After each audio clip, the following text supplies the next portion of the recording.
आप इस षड्यंत्र को समझ नहीं पा रहे हैं। ये धीरे है, लेकिन धीरे धीरे धीरे करके आपके अपने लोगों के दिमाग में ये बैठाया जा रहा है कि आप गाय के जो दूध है, दही है या मिल्क प्रोडक्ट है वो इस्तेमाल करना ही बंद कर देंगे, लोग पालना बंद कर देंगे। लेकिन मुझे ये लगता है कि भाई समस्या जरूर है, लेकिन समस्या का समाधान खोजना है, न कि उसे पलायन करना है। नमस्कार मित्रों, जय गौ माता, राम राम। कैसे है? आशा करता हूँ सब ठीक होंगे। और मित्रों, आजकल क्या है कि हमारे देश में जो विदेशी संस्थाएं ऐसी कुछ है जो कि कहने को तो जानवरों के अधिकारों पर वो काम कर रही है, जानवरों के राइट्स के ऊपर वो काम करती है, और उसकी आड़ में वो उस प्रकार की विचारधारा या उस प्रकार का माहौल बना रही है, क्योंकि वो इस प्रकार से भारत को पोर्ट्रे कर रही है, इस प्रकार से दिखा रही है कि यहाँ पे जानवरों पे अत्याचार हमेशा से ही होता रहा है। और हमेशा ही ये लोग स्पेशली मैं गायों के विषय में कहूँ तो वो उस प्रकार से जो ये जानवरों वाली संस्था वाले बताते, जो विदेशी चंदे के द्वारा फंडेड होती है, जो हमारी इमेज को बिगाड़ने के लिए, हमारी संस्कृति को नीचा दिखाने के लिए वो इस प्रकार से दिखावा करती है कि हम गायों के साथ में अत्याचार करते हैं। तो उसका एक बड़ा एक सिंपल सा मुद्दा होता है आरोप लगाने का कि भाई गायों को जबरदस्ती गर्भित किया जाता है, जबरदस्ती उनका एआई के द्वारा, आर्टिफिशियल इंसेमिनेशन के द्वारा गायों को जबरदस्ती गर्भाधान करवाया जाता है, उनकी जबरदस्ती, उनकी मर्जी के खिलाफ।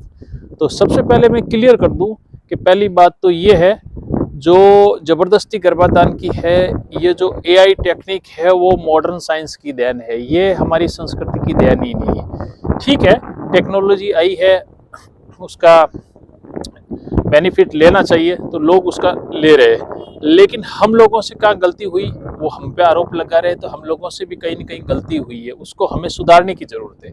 हम लोगों से गलती हुई कि एआई है, जो आर्टिफिशियल इंसेमिनेशन है यानी कि कृत्रिम गर्भाधान है, उसको हमने फर्स्ट प्रायोरिटी, पहली प्राथमिकता बना दी, जबकि होने क्या चाहिए थी कि वो हमारी अंतिम प्राथमिकता होनी चाहिए थी। तो हम क्या करते हैं कि गायों को हर बार ही एआई करवाते हैं, और उसके लिए क्या है कि अब मैंने ये भी देखा, मतलब ये पॉइंट उनका वैलिड है, कुछ हद तक मैं सहमत हूँ, लेकिन इस बात से सहमत नहीं हूँ कि हम हमेशा से करते आ रहे हैं, हमारी संस्कृति का ये अंग रहा है।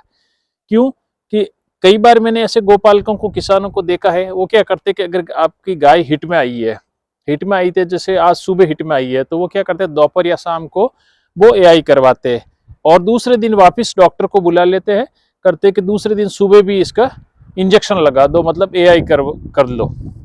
उससे उनको क्या लगता है कि भाई हमारा टाइम खराब नहीं होगा, और कहीं न कहीं ये मतलब श्योरिटी बढ़ जाएगी कि गाय वास्तव में गाभिन हुई है। तो पहली बात तो ये सीधा सीधा ही गायों के साथ अत्याचार है, क्रूरल्टी है। हम अपने स्वार्थ की वजह से ऐसा करते हैं, हम जरा भी नहीं सोचते, मतलब एक तरफ तो हम गौमाता कहते हैं, दूसरी तरफ ऐसा करते हैं। ये भी हमारा एक चेहरा है, और इसको वो लोग क्या कहते हैं, उसको हाईलाइट कर करके, उसको दिखा दिखा के बता रहे कि नहीं देखो ये अत्याचार हो रहा है, ये अत्याचार हो रहा है। तो पहली बात तो ये है कि थोड़े से लालच में हम, थोड़े से लालच यानी हमें दूध का लालच होता है, थोड़ा समय खराब हो जाए उसका भी लालच होता है। और आजकल गाँवों में क्या है कि जो वेटरनरी डॉक्टर है वो तो है कम, अच्छे जो क्वालिफाइड डॉक्टर है वो तो है कम, और आजकल क्या है कि नर्सिंग करके ज़्यादातर वो मोटरसाइकिल पे वो नाइट्रोजन गैस का सिलेंडर लेके घूमते हैं। उनको, जैसे अगर दूसरी भाषा में कहूँ तो उनको रुकजाक बुल कहते हैं, यानी कि बुल का काम है, जो नंदी का काम है वो लोग कर रहे हैं। रुकजाक यानी जो पीठ के पीछे लटकाने वाला जो ठेला होता है उसको रुकजाक कहते हैं। ये हालांकि जर्मन वर्ड है, लेकिन इंग्लिश में भी इसको ऐसा ही कहते हैं। तो रुकजाक बुल कहते हैं, उसके लिए एक वर्ड है।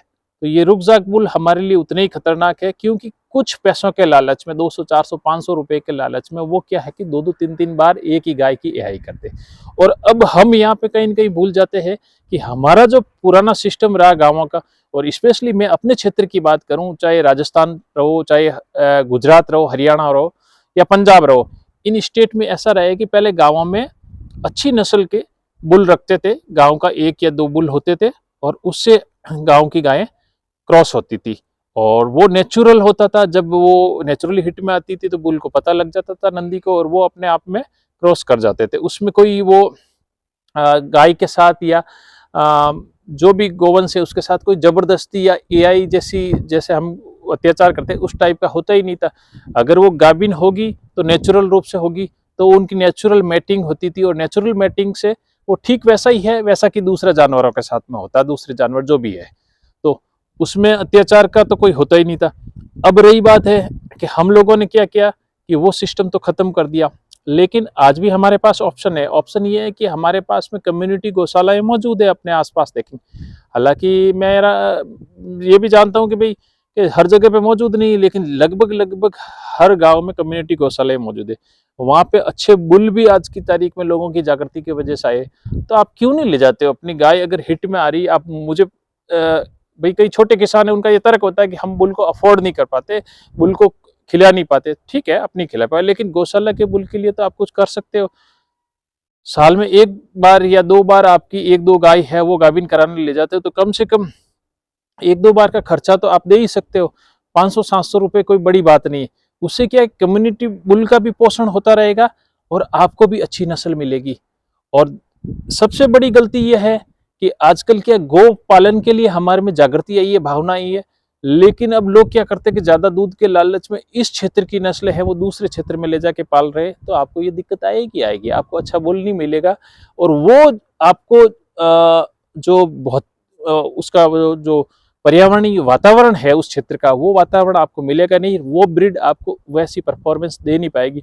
और फिर आप हर बार एआई कराओगे। अभी जैसे गुजरात से काफी लोग गिर लेके जा रहे हैं दूसरे क्षेत्रों में, साउथ में, नॉर्थ ईस्ट में, तो वहां गिर उतनी सक्सेसफुल नहीं हो रही, या दूसरी नस्लें लेके जा रहे हैं। फिर अंत में क्या है कि उनको कोई गौशाला में डाल के छोड़ना पड़ता है और अच्छी गायों की दुर्गति हो रही है। और सिर्फ हर बार क्या कहते हैं, उनके साथ एआई करवाई जाती है। गायें खरीदते हैं लेकिन बुल का कोई ध्यान देना नहीं चाहता, या बुल को कोई मतलब ये चाहता है कि बुल खर्चा है, उस वजह से लोग बचना चाहते हैं। तो कहीं ना कहीं ये भी एक वैलिड पॉइंट है और हमें इस पे ध्यान देने की जरूरत है, ताकि धीरे धीरे ही सही लेकिन सुधार होगा। तो ये जो विदेशी चंदे से फंडेड जो संस्थाएं हैं जो हम पे आरोप लगा रही है, और जो गोवंश को कहीं ना कहीं खत्म करने पे धीरे धीरे आप इस षड्यंत्र को समझ नहीं पा रहे हैं। ये धीरे है लेकिन धीरे धीरे धीरे करके आपके अपने लोगों के दिमाग में ये बैठाया जा रहा है कि आप गाय के जो दूध है, दही है या मिल्क प्रोडक्ट है वो इस्तेमाल करना ही बंद कर देंगे, लोग पालना बंद कर देंगे। लेकिन मुझे ये लगता है कि भाई समस्या जरूर है, लेकिन समस्या का समाधान खोजना है, न कि उसे पलायन करना। और आप अगर प्रोडक्ट इस्तेमाल करना बंद करोगे तो ये एक पलायन है, एक समस्या से आप दूर भाग रहे हो। आप अच्छे गोपालक से प्रोडक्ट लीजिए जो वास्तव में एथिकल गोपालन कर रहा हो, यानी कि वो गाय को एक परिवार के मेंबर की तरह रखता है और उसके ऊपर अत्याचार नहीं करता। तो मित्रों, आपके इसके बारे में क्या विचार है जरूर कमेंट बॉक्स में कमेंट करके बताइए। जो नए व्यूअर्स है प्लीज भाई लोग, आप वीडियो देखते हो लेकिन चैनल को सब्सक्राइब नहीं करते हो, सब्सक्राइब करके सपोर्ट करो। धन्यवाद। जय गौ माता। राम राम।